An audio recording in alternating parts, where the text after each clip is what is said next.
Well, top of the morning to ya, or wherever you may be. It's afternoon, evening, or whatever.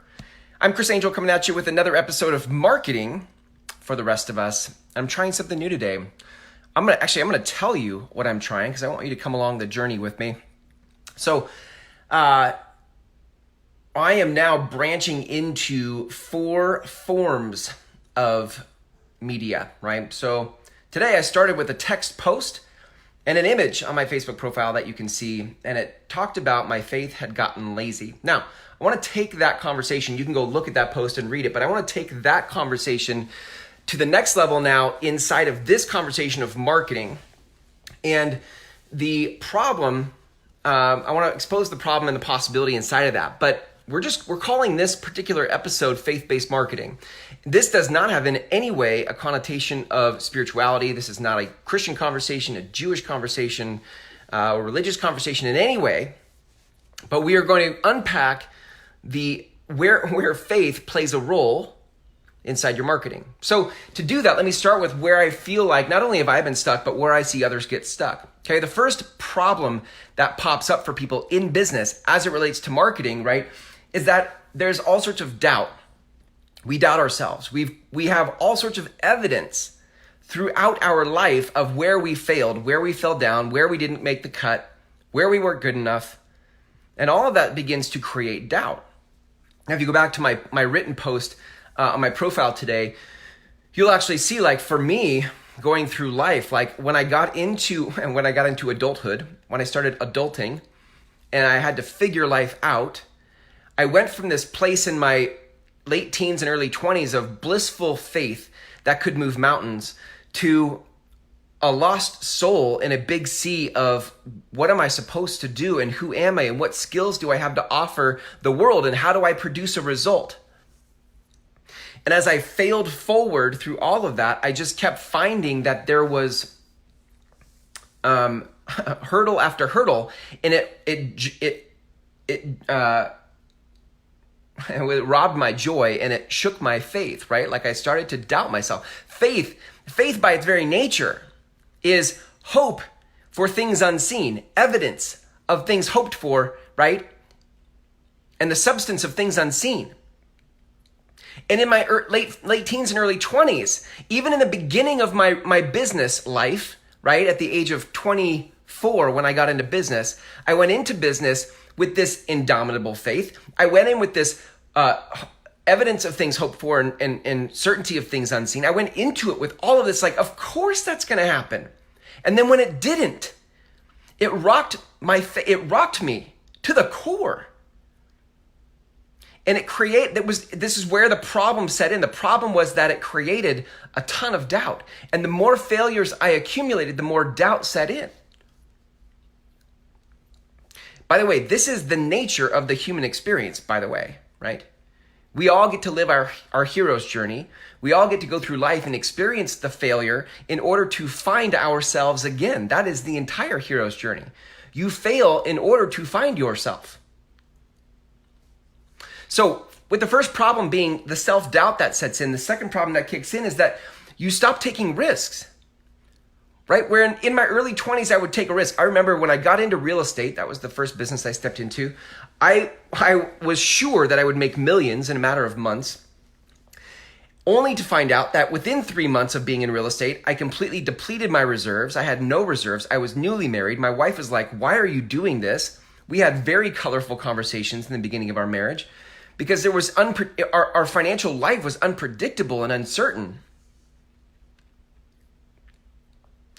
And and then I went and I got second jobs and I kept doing whatever I had to do to make it work, but I stopped taking risks, right? And that's the second problem that sets in. You stop taking risks.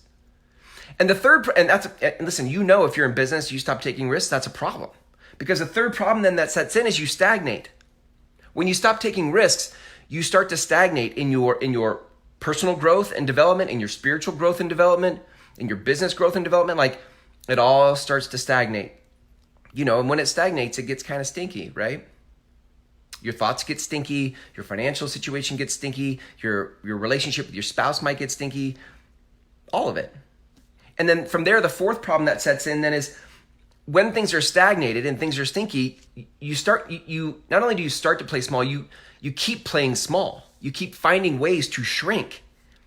And when opportunities come, you pull back. You don't press in, you pull back because of this avalanche of doubt.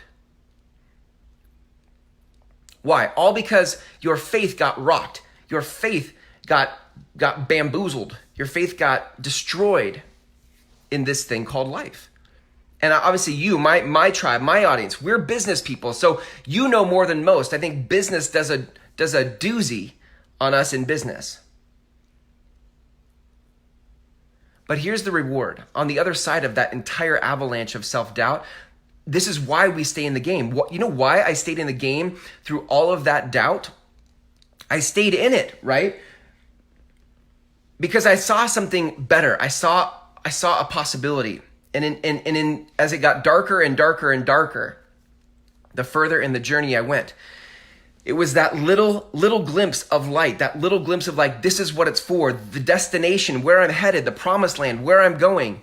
I stay in it for that, right? So here's what's possible. On the other side of you doubting yourself, you could actually regain that sense of trust in yourself, that when opportunities come, and maybe things are tight financially, you don't doubt yourself. You make a confident decision because you trust yourself for the things that feel right and true in the direction that you're headed. And you take risks when others wouldn't. And this is what separates you from others, because you have the power and the potential to step into opportunity because you know who you are. Look, on the other side, if you stop taking risks, you actually take the risks that get you to the promised land. And rather than stagnating, you actually find yourself in a position of continual growth. And rather than playing small, you find yourself stepping into your power and who you knew you always were.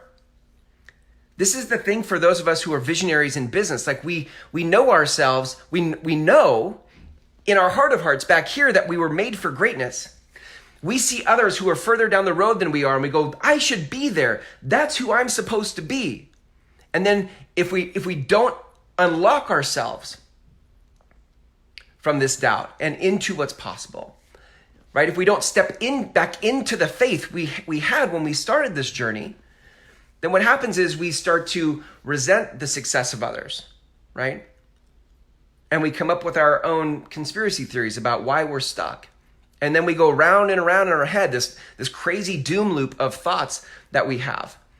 But if you could just reconnect to your faith, and this is where I'm going to want to go to next, and I'll tell you where I'm going to go to, where I want to take you next, is into the principles. Like how do we get from this place of self-doubt to regain this place of faith where we believe in things hoped for and we have certainty in things unseen?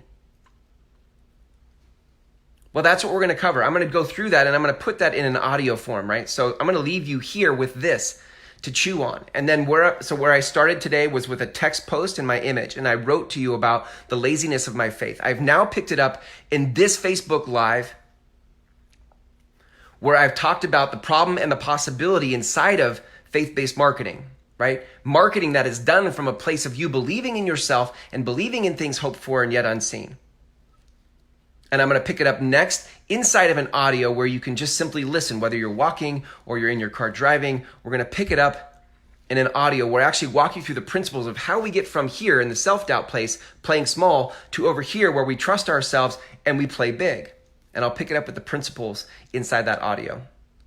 And I'll have to circle back here and tell you how to get access to that.